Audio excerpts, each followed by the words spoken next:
Olá, eu sou Solange Marinho, diretora do Grupo Controller, empresa que há 32 anos vem atuando no mercado em um trabalho consistente para ajudar na gestão dos negócios das empresas. Nosso propósito é trazer soluções diferenciadas para as diversas questões que geram inconsistências no dia a dia dos negócios. Visite o nosso site e nos conheça www.controller-rnc.com.br Grupo Controller. E aí você, empresário ou empresária, vai conhecer as várias soluções que apresentamos. Estamos aqui hoje com mais um episódio do nosso Atitude Além da Conta, o nosso podcast. E trazemos uma conversa franca sobre um assunto de extrema importância para esse momento de início do ano. E o assunto é Imposto de Renda da Pessoa Física 2021. Com o fim de 2020, finalizou também o período de receitas e despesas para a próxima declaração do imposto de renda, cujo prazo tradicionalmente começa em 1º de março até 30 de abril, no caso de 2021, e que já está divulgado oficialmente desde o dia 25 de fevereiro de 2021. No ano de 2020, tivemos uma prorrogação do prazo devido à pandemia, mas o 2021 já voltou à normalidade com relação a esse prazo. É importante não deixar para o último momento. Historicamente, nos últimos dias de entrega da declaração, o sistema da Receita Federal fica sobrecarregado, com o volume de acessos e pode ficar instável, comprometendo o envio das informações. Vale reiterar que o Imposto de Renda Pessoa Física, IRPF, é um tributo federal cobrado anualmente, chamado de ajuste anual. Ele é cobrado sobre os ganhos de cada cidadão, ou seja, o que aumentou e gerou um ganho na evolução patrimonial da pessoa física durante um período de 12 meses. É por meio da declaração que o governo federal acompanha essa evolução patrimonial. Fique atento se você precisar declarar o imposto de renda 2021, se a declaração não for feita em dia, ela, além de ficar com uma pendência junto ao fisco, o atraso na entrega acarreta multa de pelo menos R$ 165,74 pela não entrega. Sem falar ainda que se você não tiver imposto a pagar quando da apuração no cálculo do ajuste da declaração. Portanto, nem pense nessa hipótese. Enquanto a pendência não for resolvida, o cidadão também fica impedido de prestar concurso público, pegar empréstimos, tirar ou renovar passaporte, abrir conta em banco e outros serviços. Agora é separar o material e se preparar para a temporada da declaração do Imposto de Renda 2021. Mas antes disso, para conversar conosco um pouco sobre esse assunto, temos a nossa convidada de hoje, a nossa gestora de operações estratégicas, a contadora Roberta Rocha. A Roberta é formada pela Universidade Estadual do Ceará, pós-graduada em Planejamento Tributário pela Unicristos e nossa responsável do Grupo Controle pela área do sucesso do cliente. Tudo bem, Roberta? Seja bem-vinda ao nosso Atitude Além da Conta, podcast do Grupo Controller. Olá, Solange, tudo bem? É um prazer participar dessa sequência aqui do nosso podcast. Eu queria, primeiramente, convidar a todos os participantes a acompanhar nossas redes sociais, acompanhar nosso site, nosso canal do YouTube. Lembrando que esse podcast vai estar disponível no nosso YouTube, tá? Para qualquer esclarecimento, qualquer dúvida. Também vai estar disponível na nossa plataforma do Spotify. Fiquem ligados, esse assunto é super interessante, super recente, acabou de sair fresquinho para todo mundo no último dia 25 de fevereiro, tá? E vamos estar aqui conversando com vocês sobre esse assunto. Sempre deixa dúvidas, sempre acontece aquela situação de última hora, então a gente pretende esclarecer todas as informações, as necessidades, quem está obrigado, quem não está, nesse podcast do Imposto de Renda Pessoa Física. Perfeito, Roberta. Realmente esse tema traz várias indagações constantes e vamos aqui abordar de forma simples e prática as principais dúvidas. Roberta, então para começar, queria que você nos explicasse um pouco sobre essa questão inicial que é: todas as pessoas físicas estão obrigadas a fazer a declaração do imposto de renda à pessoa física? Excelente. Vamos lá, começar aqui divulgação das nossas informações. Bom, todas as pessoas físicas, se elas quiserem, elas podem declarar o imposto de renda. Isso é facultativo. Entretanto, existem regras determinadas pela última resolução que a gente tem de 2010, desculpa, o número da resolução número 2010, divulgada agora em fevereiro de 2021, que obrigam algumas pessoas físicas a declarar, tá? É importante a gente entender quais são as situações que vão obrigar ao preenchimento dessa declaração. Existe uma relação padrão, que a gente vai estar um pouco mais na frente, do que vocês precisam saber para ter essa noção de eu estou obrigado ou não estou obrigado. Vou passar para vocês ponto a ponto, são mais ou menos 8 quesitos que eu vou trazer para vocês, que vai esclarecer essa dúvida da obrigatoriedade ou não de preenchimento da declaração. Entendi, Roberta. Vale salientar que as condições e critérios que obrigam a entrega da declaração são situações isoladas, não cumulativas. Ou seja, se o cidadão apresentar uma delas, já está obrigado ao envio da declaração do imposto de renda à pessoa física. Isso é importante esclarecer. Roberta, nos fala então, de forma breve, quais são esses critérios e condições. Bom, vamos fazer o seguinte, eu trouxe aqui para vocês a instrução normativa que traz essa obrigatoriedade. Como são 8 quesitos, eu vou passar aqui para vocês, ponto a ponto. É importante vocês aí, se estiverem perto de papel, caneta, enfim, no celular, anotar essas posições para poder já se programar para a entrega da declaração. Então, vamos lá. A gente já teve essa liberação pela Receita Federal no último dia 25 de fevereiro, né, na última semana de fevereiro, sobre as novas regras para 2021. Então, primeiramente, se você teve rendimentos tributáveis sujeitos ao ajuste da declaração, cuja soma foi superior a R$ 28.559,70, você já está obrigado. Então, procure a sua empresa, procure analisar seus rendimentos, peça o seu informe de rendimento para você já avaliar se já está neste valor ou acima deste valor, tá? Segundo ponto, se você recebeu rendimentos isentos, não tributáveis ou tributados exclusivamente na fonte, cuja soma foi superior a 40 mil, também vai estar constando no seu informe de rendimento.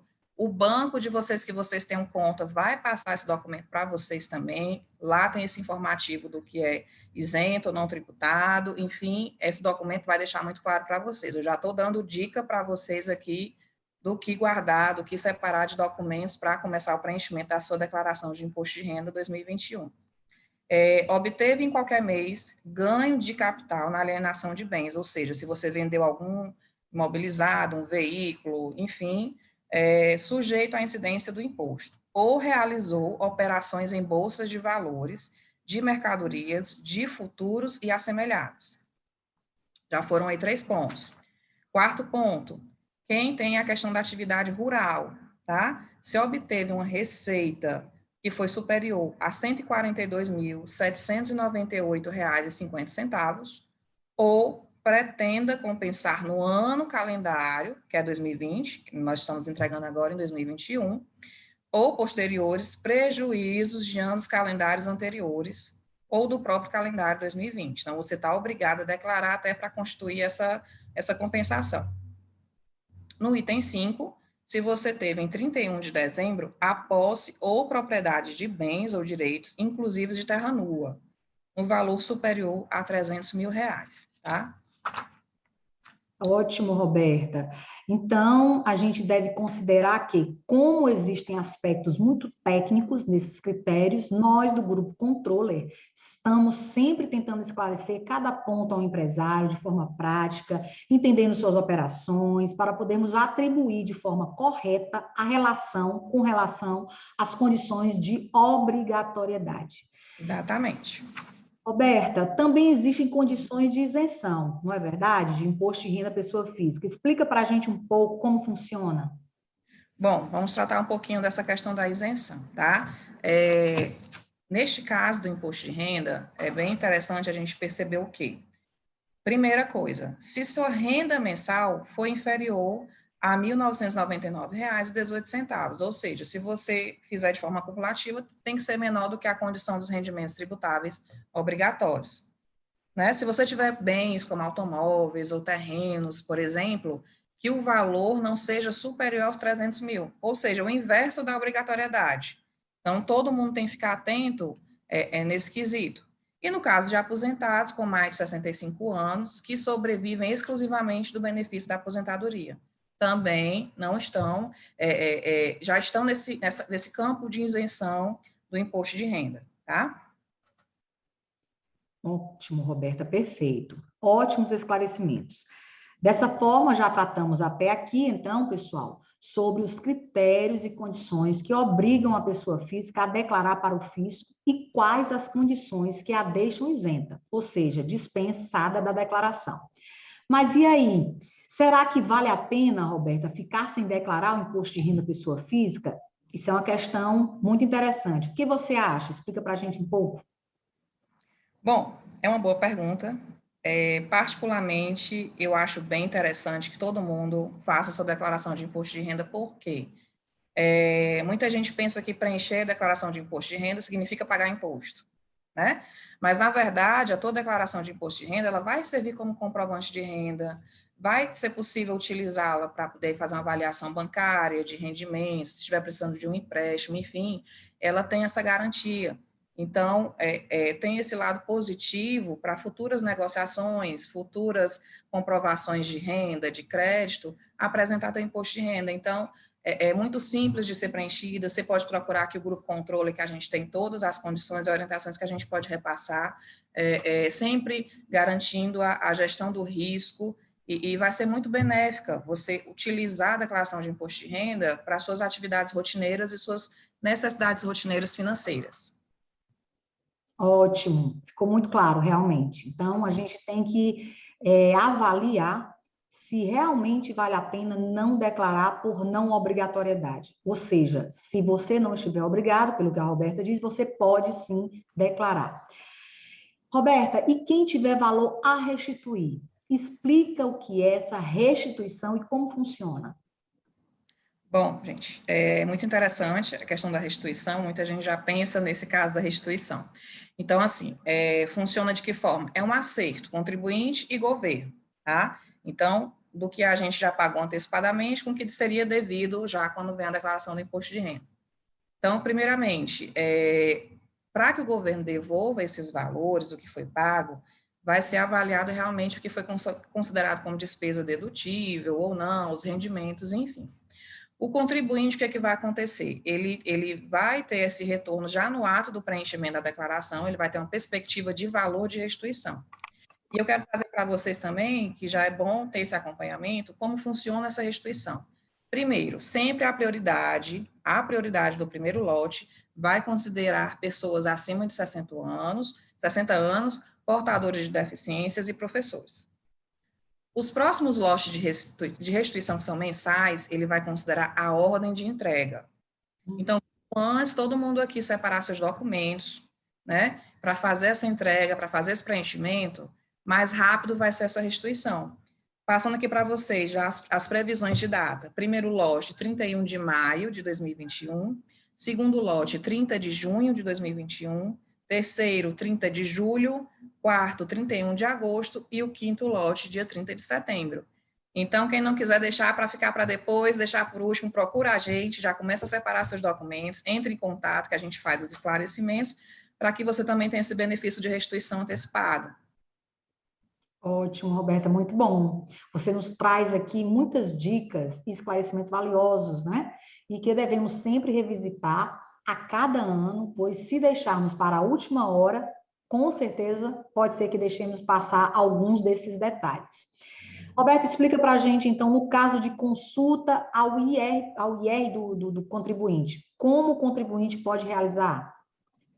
Bom, depois que a gente faz a entrega, né, o contribuinte ele pode fazer essa consulta independente, enfim, online. Hoje está tudo realmente muito mais rápido de informação. Então, você tem algumas opções, como, por exemplo, você pode criar um código de acesso no site da Receita Federal, onde você vai conseguir um login e uma senha, e você fica analisando como é que está o seu processamento, se há alguma pendência ou não. Um segundo ponto vai ser via direto ECAC, pelo site da Receita Federal, também pelo certificado digital. Muita gente hoje já tem seu certificado digital.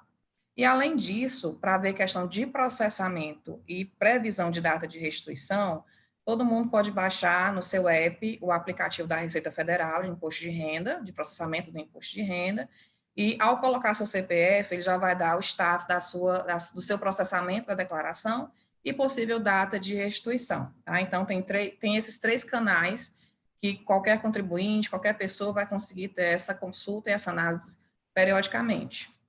Tá, e normalmente vale salientar, né, Roberta, que os nossos clientes preferem que nós, seus consultores, façamos esse acompanhamento, porque já conhecemos todos esses aplicativos da Receita Federal, né? Então também facilita o tempo desse contribuinte.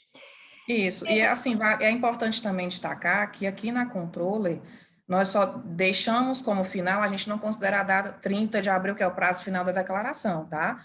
Posteriormente, a gente vai fazendo esse acompanhamento mensal do processamento para dar essa devolutiva para o nosso cliente, desde restituição ou alguma solicitação que porventura possa acontecer pela Receita. A gente só considera o imposto de renda finalizado até a data de processamento e restituição do nosso cliente. Entendo que todas essas considerações vão nortear os empresários para que não cometam erros no momento do preenchimento do seu imposto de renda pessoa física. Fala então quais documentos os empresários precisam separar para que não tenha esse risco. Bom, primeiramente, são vários documentos, tá? Eu vou citar alguns documentos para vocês. Essa lista, nós vamos estar colocando todo esse material, essas informações também no nosso site, porque como ela é muito extensa, pode acabar ficar extensa aqui nossas informações. Então, assim, até para você replicar e no próximo dia, na próxima semana, você dá uma olhada. Mas vamos lá. Primeiramente, é importantíssimo o informe de rendimentos, né? Ele é que vai balizar a questão de analisar a obrigatoriedade ou não das informações. Documentos de imóveis, inclusive financiados, comprovante de despesas médicas, tudo constando endereço, CPF ou CNPJ do prestador, data de assinatura do médico, extrato de previdência privada, informe de rendimento da empresa e dos bancos, os extratos bancários que vocês já devem estar em mãos, que os bancos já disponibilizam. Então, são alguns dos documentos que nós vamos precisar para realizar esse trabalho. É uma lista bem extensa, porque ela traz bem especificamente quais documentos vão ser dedutíveis, que não vão ser dedutíveis. Então, assim, consulta o nosso site, que essa listinha vai estar disponível lá também para vocês já fazerem essa organização. Ótimo. Então, pessoal, vejam que são muitos detalhes que precisam ser atentados para evitar e deixar de fora alguma informação importante. E, obviamente, dependendo da opção de declarar, seja declaração simplificada ou completa, você precisará, sim, ou não dessas informações. Mas é importante fazer o comparativo entre as duas formas, completa ou simplificada. Roberta, para se pagar menos imposto ou pagar o valor justo, quais são as deduções mais comuns? Essa pergunta é a pergunta de ouro. Todo mundo quer pagar menos imposto. Então, vamos lá, tá, gente? A minha recomendação para a gente fazer essa avaliação é realmente começar o preenchimento da declaração. No próprio preenchimento da declaração, ele vai trazer essa situação de simulação já de cálculo entre o simplificado e por dedução, tá? O simplificado, simplesmente, ele vai pegar o valor lá das suas informações de rendimentos e vai... o que ele vai fazer? Ele deduz 20% da base de cálculo do imposto, limitado a R$ 16.754,34.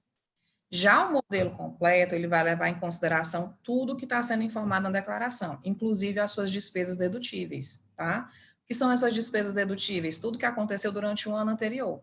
Então, agora em 2021, eu vou informar despesas que vocês tenham tido referente a 2020. Por exemplo, dependentes como pais, filhos, enteados, companheiros. O dependente, para cada independente, a gente tem uma dedução de mais ou menos R$ 2.275,08. Então, essa grande distinção que vai acontecer. A simplificada, ela vai aplicar um percentual e vai fazer aquela limitação de imposto. Já o completo, ele vai considerar tudo que vai ser informado. Por isso é importante ter essa lista na mão de documentos que a gente precisa para preencher, ter tudo organizado para a gente poder balizar. Claro que, aqui no caso da controle, a gente sempre explica para o nosso cliente a diferença de cálculo e qual vai ser a melhor opção para poder ser realizada antes da entrega da declaração. Ótimo, Roberta, que bom. Acho que nesse bate-papo muito franco, deixamos aqui, pessoal, várias dicas e esclarecimentos sobre o imposto de renda pessoa física, que começa agora, no início do mês de março, dia 1º de março. Saliento que nosso Atitude Além da Conta estará à disposição dos empresários para que você, como a Roberta disse, possa consultar sempre que precisar, revisitar essas questões. E aqui, infelizmente, chegamos ao final de mais um episódio do nosso Atitude Além da Conta, o podcast do Grupo Controller, trazendo hoje como tema Imposto de Renda Pessoa Física com a Roberta Rocha. Gostaria de agradecer a Roberta, aos nossos ouvintes mais uma vez e pedir para que a Roberta faça suas considerações finais. Vamos lá, Roberta. Bom, eu quero agradecer, participar aqui desse momento com todos os ouvintes, nossos clientes, empresários, enfim. É muito interessante esse assunto, é um assunto que sempre gera dúvida. Estou muito feliz em participar e ter passado algumas informações, espero que tenham sido bem interessantes, que tenham agregado um pouco, esclarecido as dúvidas. Fico aqui à disposição, entre em contato aqui com o Controller, tem nosso site, tem nosso WhatsApp, tem nosso telefone, então estamos à disposição para esclarecer qualquer dúvida. Acompanhe o nosso podcast, está bem interessante, com assuntos bem interessantes, de forma bem lúdica, bem interativa para trazer. A gente busca trazer para vocês assuntos transformados de forma mais coesa, mais tranquila. Então, assim, a gente está à disposição, agradeço a oportunidade, espero participar das próximas edições e estamos à disposição. Muito obrigada. Obrigada, Roberta. Bom, pessoal, e assim concluímos mais um episódio onde tratamos hoje sobre Imposto de Renda Pessoa Física 2021. Fique atento para evitar atrasos e erros no preenchimento do seu imposto de renda, ok? Contem conosco, obrigado pela audiência e até a próxima. Tchau, Roberta. Tchau, obrigada.